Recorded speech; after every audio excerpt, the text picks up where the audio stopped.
정말 좋아했던 그 남자친구의 어머니가 이모랑 백화점에 왔다가 너희 병원에 레이저 상담 받으러 간대, 이런 전화를 받은 거예요. 내가 좋아하는 남자친구고 그 어머님과 이모님이니까 얼마나 잘 보이고 싶겠어요. 그때 이 직원이 제일 먼저 한 것은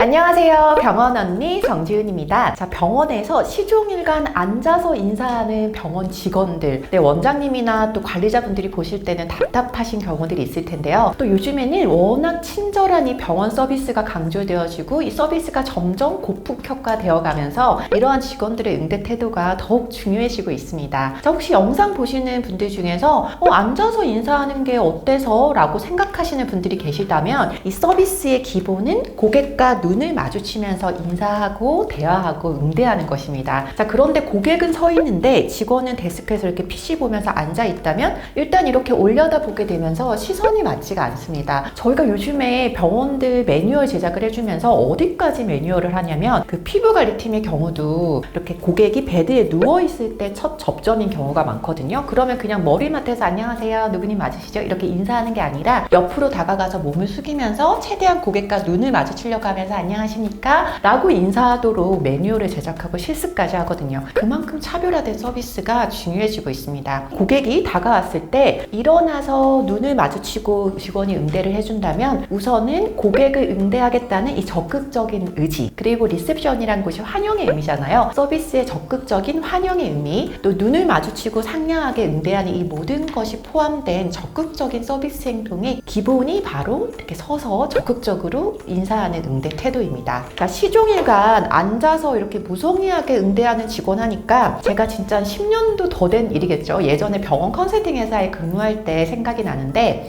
그때 이제 그 제가 일하는 회사에서 병원들이 마케팅도 해주고 여러 가지 컨설팅 서비스를 제공해 주다 보니까 제가 이제 뭔가 체크하고 전달 사항이 있어서 병원들을 들락날락 할 때가 많았거든요. 근데 그 피부과가 백화점 인근 역세권에 있는 피부과였어요. 고객도 많은 편이었는데 데스크의 직원들이 유독 좀 불친절했던 기억이 납니다. 근데 그 중에서 직원 한 명은 정말 이렇게 오전에 가면 머리도 부시시하고 항상 메이크업도 되어 있지 않고 진짜 누가 봐도 일하기 싫은 표정으로 이렇게 의자에 기대서 앉아서 고객이 이렇게 오면은 예약하셨어요? 성함 어떻게 되세요? 이렇게 응대를 하는 거예요. 일어나는 거 제가 단 한 번도 못 봤어요. 근데 정말 실제로 어떤 광경을 봤냐면 그 직원이 이렇게 후다닥 이렇게 스텝실에 와서 막 통화를 하는데 정말 좋아했던 그 남자친구의 어머니가 이모랑 백화점에 왔다가 너희 병원에 레이저 상담 받으러 간대, 이런 전화를 받은 거예요. 내가 좋아하는 남자친구고 그 어머님과 이모님이니까 얼마나 잘 보이고 싶겠어요. 그때 이 직원이 제일 먼저 한 것은 메이크업을 하고 뭔가 머리를 단정하게 하고 옷 매무새를 가다듬고 이제 정말 깔끔한 상태로 데스크에 나와서 자동문이 열릴 때마다 일어나서 인사를 하는 거예요. 안녕하십니까? 이러면서. 왜냐면은 그 어머님과 이모님 얼굴을 모르니까. 제가 그걸 보면서 느꼈어요. 세상에 친절은 누구한테 다 있구나. 세상에 불친절한 직원은 없구나. 다만 그걸 끄집어내지 못할 뿐이구나 라는 거를 정말 느끼면서 제가 지금 하고 있는 이 일에 비전을 가졌던 그런 생각이 나거든요. 자, 친절은 모든 사람에게 다 있습니다. 그런데 이걸 어떻게 병원에서 관리하냐의 차이겠죠. 자, 이런 직원들을 이제 일어나서 적극적으로 고객을 응대하게 만들려면 좀 일어나서 응대하세요.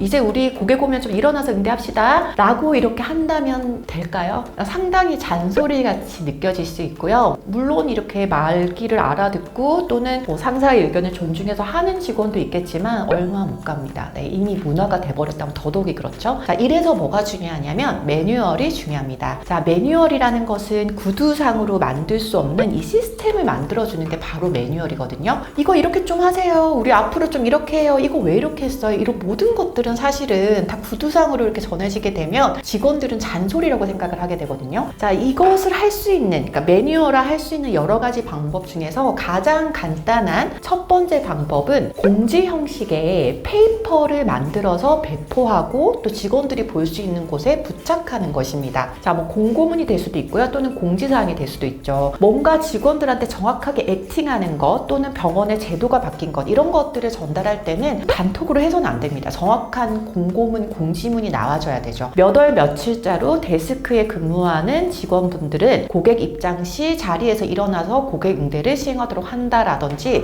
누가 봐도 명확하게 시행일, 방법, 대상자가 명시가 된 공지문이 부착이 되어지고 안내가 되어져야 합니다. 깨톡이나 또 요즘 원내 메신저나 뭐 텔레그램도 많이 쓰시니까 그런 거에 전달할 때도 공고문을 캡처해서 공지를 하는 것과 뭐뭐 합시다, 뭐뭐 하세요 라고 전달하는 것은 전혀 다르거든요. 여러분들이 조금 활용하시면 좋을 것 같고요. 뭐 네이버 검색하시면 이러한 공고문의 뭐 샘플이나 사례들이 좀 있을 거예요. 그래서 활용하시면 좋을 것 같고, 자, 두 번째는 서비스 응대 매뉴얼을 제작하는 것입니다. 제가 늘 강조하지만 이 친절함 또는 우리 병원이 추구하는 이 서비스는 직원들에게 그것을 강조하고 싶다면 정확한 행동과 말이 매뉴얼화 되어지고 계속해서 교육과 코칭이 이루어져야 되죠. 자, 이것은 이제 제 책 잘 되는 병원 잘 만든 매뉴얼을 구매해서 보시면, 홍보는 아니고요, 정말 좋은 책이기 때문에 매뉴얼을 어떻게 제작하는지 또 이러한 서비스 응대 매뉴얼이 어떤 것인지 자세히 나와 있으니 좀 참조를 해주시면 좋을 것 같습니다. 사실은 요즘 병원들이 웬만하면 그래도 서비스 매뉴얼을 다 제작을 하려고 하는 것 같아요. 그 형태와 시기, 제작 방법이 조금 다를 뿐이지만 그런 매뉴얼이 있지 않은 상태에서 너희들 왜 이렇게 불친절해? 응대 왜 이런 식으로 해? 이런 것들은 기준도 모호하고요. 친절하다, 이게 어떻게 하는 게 친절한 거예요? 그래서 좀 참조해서 매뉴얼을 제작해 보시기를 권유드리고요. 자, 세 번째는 좀 사악한 방법입니다. 자, 데스크 의자를 없애거나 또는 몇몇 직원은 서 있을 수밖에 없도록 그 의자의 수를 좀 줄이는 것. 네, 사실 저라면 이 방법을 처음부터 선택하지는 않겠지만, 와, 근데 생각보다 많은 병원에서 하는 것을 저는 좀 간접적으로 봤거든요. 근데 진짜 서 있으니까 서비스가 입장할 때부터 적극적이에요. 직원들이 뭐 키가 다 다를 수는 있지만 데스크 높이라는 게 다 있잖아요. 근데 일단 서 있기 때문에 뭔가 바로바로 즉각적으로 응대가 되고 아이 컨택이 너무나 잘 되더라고요. 저도 제가 고객이라면 그렇게 느낄 것 같았어요. 그래서 이런 방법도 있다 정도로 알려드리고요. 아니면 뭐 직원들에게 좀 우리 의자 없앨까? 이렇게 경고를 좀 해보는 건 어떨지. 자, 이 사람이란 정말 과거의 경험과 타성에 젖어서 변화나 좀 새로운 것보다는 나태하게 이 굳어진 습관을 버리지 못하는 경우가 많습니다. 우리도 뭐 직장이 아니라 일상생활만 보더라도 나쁜 습관들 바꾸기 힘들잖아요. 자, 따라서 신규 입사자가 병원에 왔을 때부터 이 병원의 정확한 기준을 좀 제시해 주면서 문화를 긍정적으로 바꿔가는 것이 너무나 좋죠. 자, 저희는 그것을 매뉴얼과 시스템이라고 부르고 있습니다. 자, 오늘 영상도 도움되시길 바라면서 좋아요와 구독하기, 알림 설정 잊지 마시고요. 댓글 주시면 답변 드리겠습니다. 병원 탐구 생활은 병원 언니, 다음 시간에 또 만나요. 꼭이요.